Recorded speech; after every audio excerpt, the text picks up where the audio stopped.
Joining us for this segment is a good friend, somebody who I have had conversations with in the past on this program, and it's about finances. And knowing that here we are, normally I like to have these particular conversations earlier in the year, almost kind of like a New Year's type of a thing.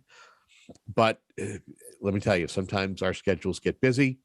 But so the initiative that we have today is we're going to talk about spring clean your finances. And who would I bring in? Or who would I want to talk to? None other than Paula Harris, who is not only an author, but she's also a co-founder and director of Cornerstone Investments.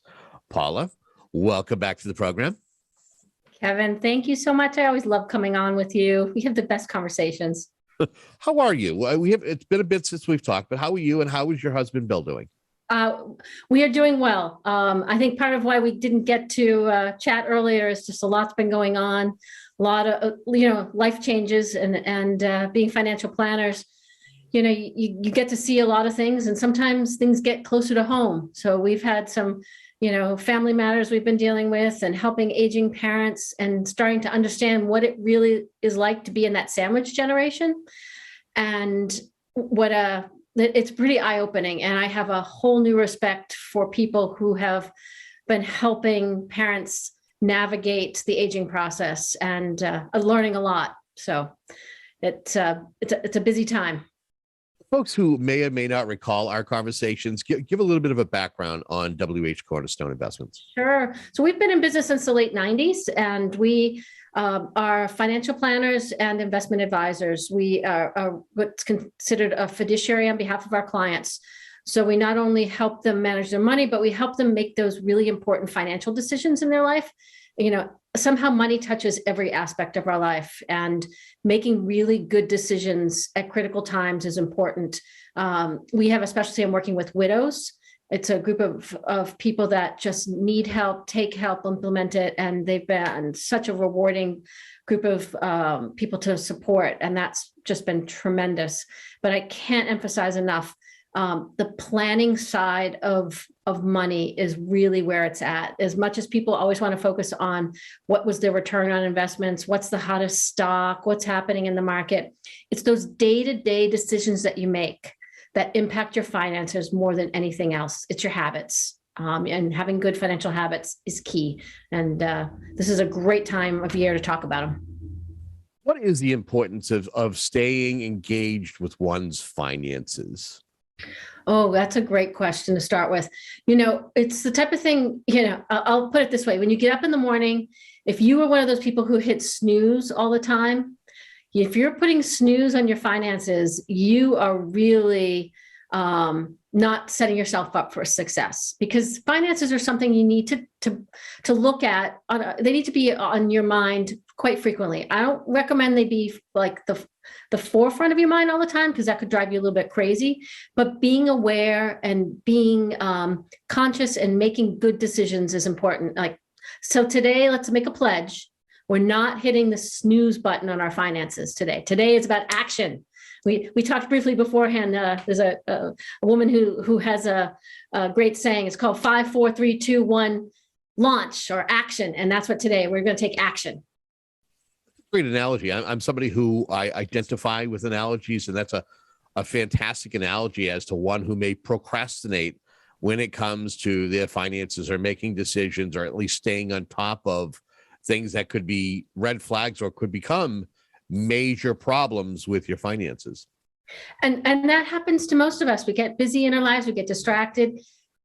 I think kind of focusing on finance is fun. Maybe that makes me a nerd about it, but I think it's kind of a game to me, and I want to win at that game. It's like winning at the game of life. And so I think often people, we sometimes put shame, or we put too heavy of emotions tied to finances, and it prevents us from moving forward, rather than being curious and saying, if I tweaked this or I did that, how does that get me closer to my goals? And that's ultimately what it's all about, is having long-term goals that we want to achieve, and making decisions, often baby step decisions every day, finding ways to automate so that it becomes easy. We have a saying, inch by inch, it's a cinch.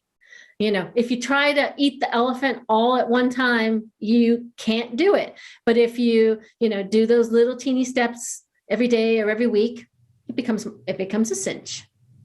It's interesting you use that. Mine isn't so much the elephant, it's the sandwich. You don't eat a sandwich in one bite. Yep. You nibble away at it, and however you kind of get to finish it, the sandwich is. Yep. You don't want to do it all in one bite. What's interesting is that preparing us individually, I had notes. You were kind enough. You always kind of send me information. Like, here's some of the things that we can talk about. And one of the first things on your list actually was something that I wanted to make sure I did during the calendar year 2022.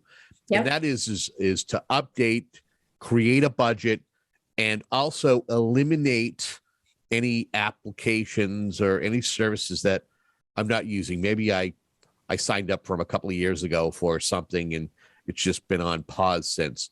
Talk to us about that. Oh, that's a great thing. So we live in the age of subscriptions. Everything in our life is a subscription. And it's interesting. So many of us are cutting the cable cord because we're like, oh, I don't want to pay for cable. But what we've added in Amazon Prime, Netflix, Hulu, Disney Plus, was it Paramount? I mean, like we went from having free television to like paying for everything. So very easily we do this. I mean, the old standard one is the gym membership. You pay for it. You don't necessarily go, you just suddenly have all these subscriptions in your life. And actually, Bill gave me a gift at Christmas time, and it was this, I don't even remember exactly what it was called, but it was a gear that you put on your head. And what turns out, I said to him, did you realize you had to have a subscription in order to use this piece of technology? He says, I didn't realize that. I was like, well, this gift suddenly is going to cost me every month. So we returned it. It was not a high enough impact, but it's one of those things death by 1,000 cuts. I think it's going to be death to the budget by 1,000 subscriptions, and being aware of that is huge. We were traveling internationally on safari back in November. And for the first time, this credit card got compromised. I've had the credit card since 1997, same number, first time. So one of the benefits of that happening is suddenly it's taken about 3 or 4 months. I'm getting all these notifications like credit card's no longer working. We need you to re-up. So it's forcing me to think like, do I still want to give money to this organization? Do I still want to pay for that? So re-examining your budget and where your money is going is awesome. An awesome opportunity to say, okay, do the spending still align with my values? Like we go walking every morning. When we're downtown Plymouth the other day, and it's 7 o'clock in the morning, and there's somebody's Blue Apron, which is a food subscription, sitting on their front steps, and I'm like, okay, that obviously sat there overnight. They didn't need, they weren't waiting for it. They didn't so that food's probably spoiled, and obviously they weren't waiting, and do they really need it? So it does make you start to think about it. It's interesting during your comment you mentioned about free TV, and a lot of the younger generation wouldn't know what that is. The older folks understand that there was a time that you could get TV over the air, but this invention of having movie channels and everything, it's become more and more costly. It's interesting you mentioned that because I'm guilty of the same thing of having I actually have cable, but then I also have the like the Fire Stick TV, and I could a little a la carte applications like Paramount Plus, and we all want to stay up with the latest binge worthy series. It's interesting, and that's excellent advice to at least stay on top of that stuff.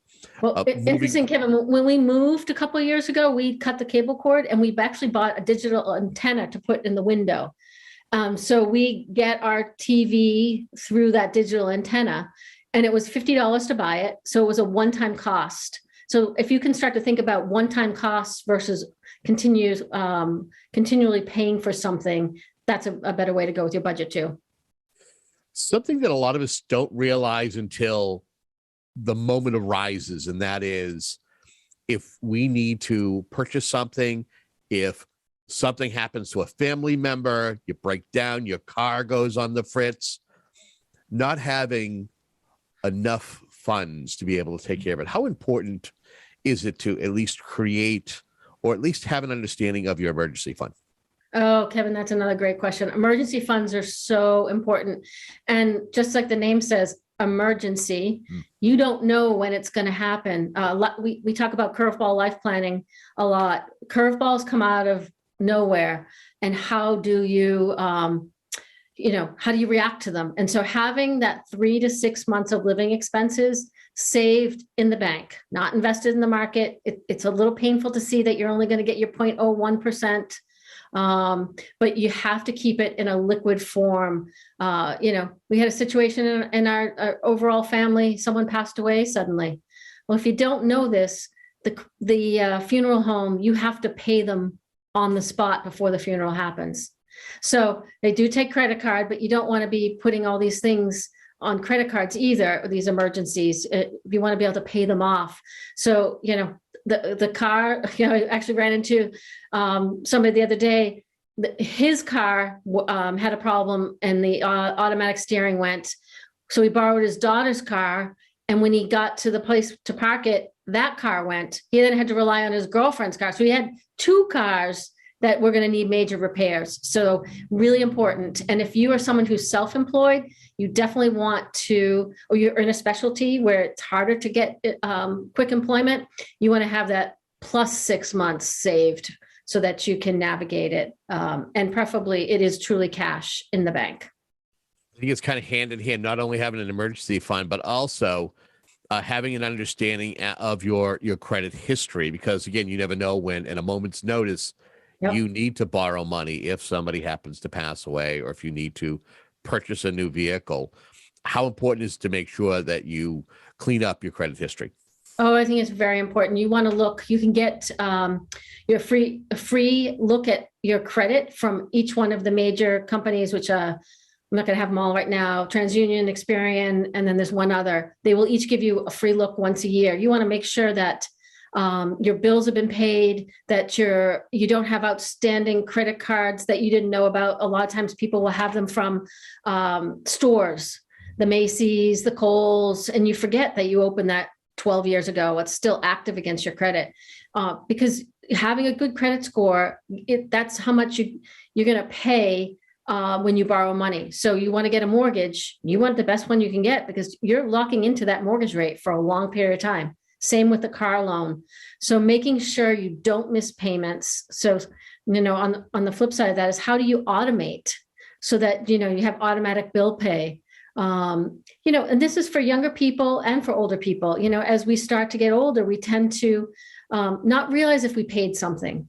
And I'm seeing that, as we help family members, you missed that car payment, you missed that insurance payment.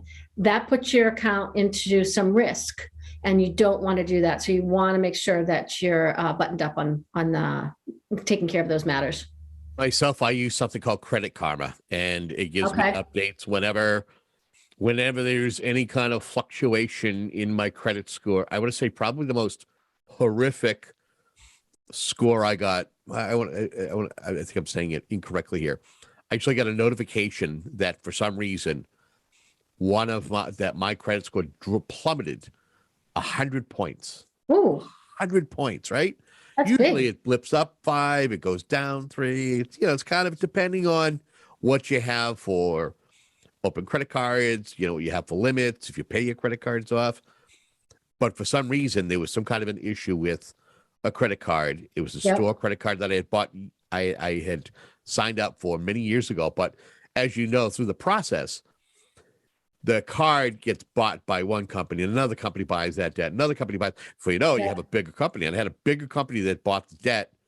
And because there was some kind of an issue as far as I paid it, but it was a day late, and I wasn't aware that they had instituted, a minimal fee to it. That it carried over, that they decided to reduce. They reduced the credit card from $1,000 to $400, and that limited the amount of credit that I had. that's why I had such a large number. And it's, being aware. And, it was a lesson, that's what life is about, is learning and retaining that information. So this is Absolutely. great information you've Well, given. Kevin, as you bring that up, at the beginning of the pandemic, when companies, and especially banks, credit card companies, didn't know what this was going to be about, they started pulling back those credit limits. So maybe this happened to you about that time. And I had a lot of people reaching out to me saying, oh my gosh, I didn't do anything different. But my bank is not allowing me to have this line of credit. My credit card company has dropped, from this amount and they were significant drops. So that's a very good point. So that's another reason to be prepared if that curveball comes. Pandemic was a curveball, and it hit physically, emotionally, financially, it hit health-wise, it hit in lots of ways. And if you're just tuning into the program, we are speaking with Paula Harris. She is the co-founder and director of WH Cornerstone Investments, and a valuable resource to talk to us about finances. And we've had so many different conversations over the past few programs that we've had her on. It's fantastic to have you on. Going from credit to talking about somebody who likes to put money in a savings account. I'm somebody who's guilty. I have multiple savings accounts. I stayed with one credit union for so many years. What should I do if I want to do a little bit of a checkup when it comes to my savings account? Should I keep it in that bank, or should I be looking around? So, the nature of banking has been changing a lot. Excuse me. It's a lot more online. Someone posted on LinkedIn or Facebook the other day, when was the last time you actually went into a bank for a transaction? And I've been a corporator of a bank for a number of years. And, some banks they're not offering Saturday hours anymore. So things are changing. So you need to make sure your bank, you want to make sure people in the bank. That's really important. So they can put your name and face, because when you have, a special request, you want to be able to talk to a human being. So if you are always dealing with, person du jour, and there's no relationship, when you need that favor, you need a little extra help, they're not going to care about you. So I tend to say the big national banks, steer clear of them. Go to your community, your local bank, the ones that sponsor the Little League, the ones that sponsor the orchestra, the ones that are giving back, you're seeing all the time. So you want to then look at what are the rates. Credit unions do tend to pay a little bit higher rate than banks. So you look and see if that makes sense. Do they offer you the services that you want? How up to date is their online banking system? Is it easy? I have a regular bank. I have a credit union. They have different systems. Some I like better. Credit unions changed theirs a couple of times, and actually at this point it's doing great. The traditional bank has got one that's working pretty well. And so you want to make sure that makes sense. And actually thinking about fees, Kevin, I often will transfer money between the bank and the credit union. I will be patient and wait the 4 days to not take on the fee. If you are, doing that transfer, you can do it more quickly, but it's like a $3 fee. You do that all the time, you're throwing money away. The other thing is to look at their ATM network. Can you get money out that way? So you don't need to worry so much if you're a big bank, you're at the national bank, because the ATM networks will get you what you need, usually with no fees. So definitely making sure that they still meet your needs is really key. And sometimes you can have a local bank, even though you moved across the country. Nowadays, you can still keep that bank. It's very easy with mobile banking.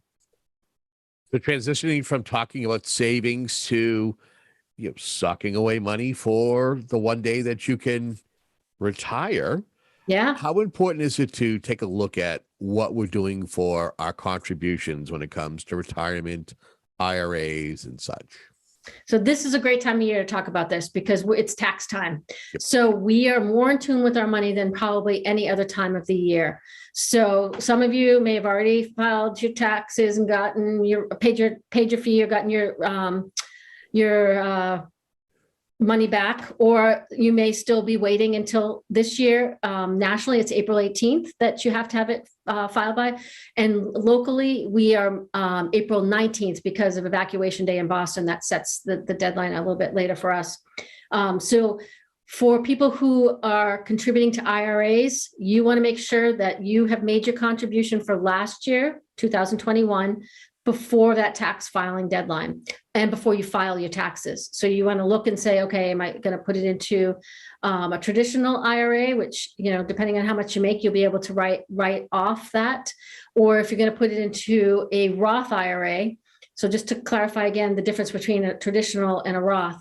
A traditional, you're going to take the tax deferment today. Your money will go in and it will grow tax-free. But when you take it out, you will have to pay taxes, and that will be in retirement. If you do a Roth and there's certain phase-out limits, you can make too much money to contribute to a Roth. But assuming you can contribute to the Roth, you're going to say, I'm going to pay the taxes on this money now. It's going to grow tax-free, and then it's going to come out tax-free in retirement.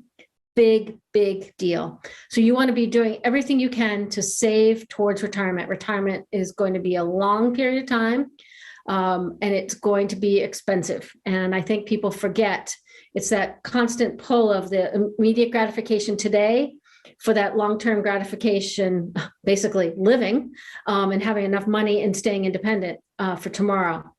So taking advantage of any retirement plans that are offered through work, you want to be looking at that. You want to contribute, ideally, if you can contribute the max, that's terrific. And if you aren't contributing the max, you want to keep dialing it up each year. Dial it up another percent, dial it up another percent. So that's another thing you should be looking at. What's your contribution rate at the moment, and how can you keep increasing it? Oh, and while we're on this topic, Kevin, this is a great time of year to check your beneficiaries. Do you have named the people that you want to have named to basically inherit that money if you pass away? So, if you're married, it would be your spouse, but you want to make sure you name contingencies, because what if that curveball comes and it affects both of you? So having your contingencies named is really important. You don't want to name minor children, but you can name other adults, people over 18, but check your beneficiaries. Are the people still living? A lot of people will name a parent and then they went off and got married, and like that parent doesn't make sense anymore. Or, you named a sibling, you named one sibling, but the other one was a minor, so you didn't name them. Is it time to name, check and update both because everybody's of age? Great time of year to do this too. It's interesting. You actually anticipated my segue because I wanted to jump into kind of ticking down the list, but I'm also like taking things out of order and trying to put them in a perspective way. And that is estate planning. Now, I've never heard of a file of life card. What is that? Oh, yes. A file of life card is tremendous. So this, sadly, working from home more often, one day I'm looking out and my neighbor's yard, I see the ambulance, the police car, the fire truck, and another emergency vehicle go down there. Turns out my neighbor passed away, and he had been found deceased in his home. And sadly, there's no next of kin, and they're trying to figure out, what do we do? Who do they contact? And there was no file of life card. So talking to the police officer, he's like, geez, we look for those file of life cards at any age. I often think of them as somebody older. So they're a red card. They come, one has a magnet and you put it on your refrigerator. The smaller one is something you'd carry in your wallet. So emergency personnel are trained to look for the file of life card. On that card will have your contact information, your medications, who your doctors are, who your next of kin are, phone numbers, all those important things. Some people will write, do not resuscitate across it.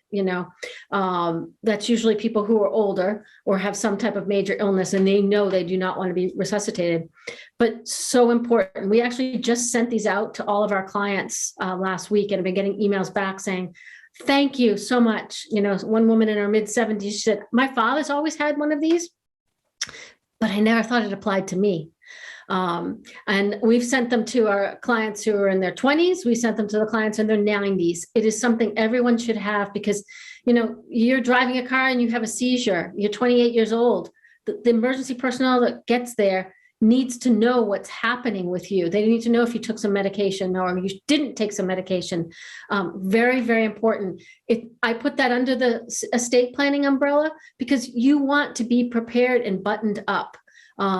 This is letting people know, your wishes, what's happening in your life, really important. And where you can get them, you can order them. There's I think it's fileoflife.org. It's online. Most fire departments will have them, and you could stop into your fire department and ask for one.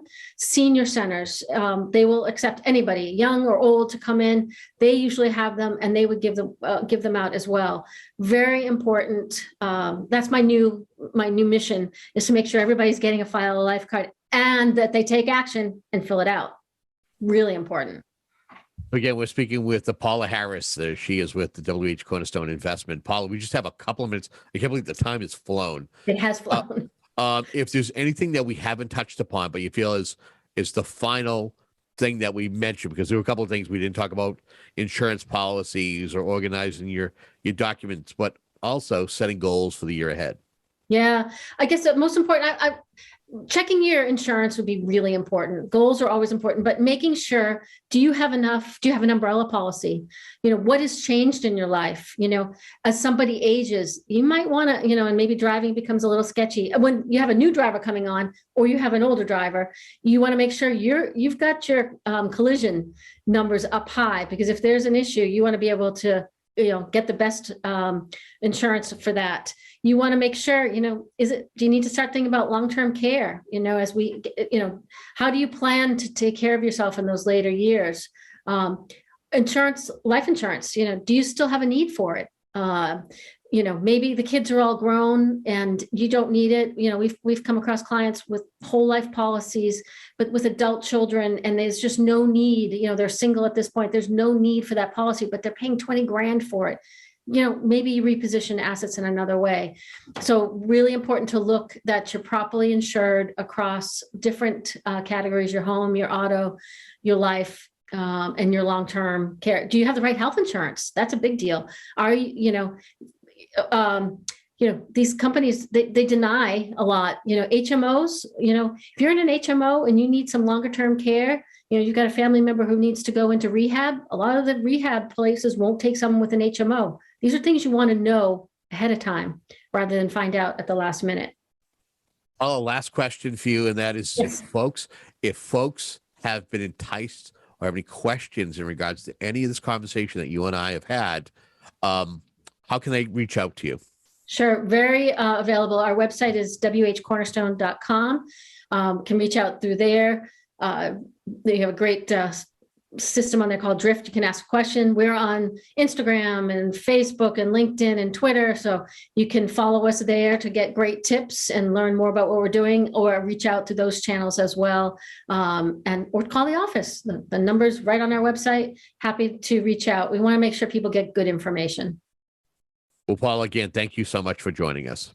Thank you, Kevin. That will do it for our show. Thank you so much for tuning into CrossTalk today. My name is Kevin Tocci, and until next time, have yourself a great day.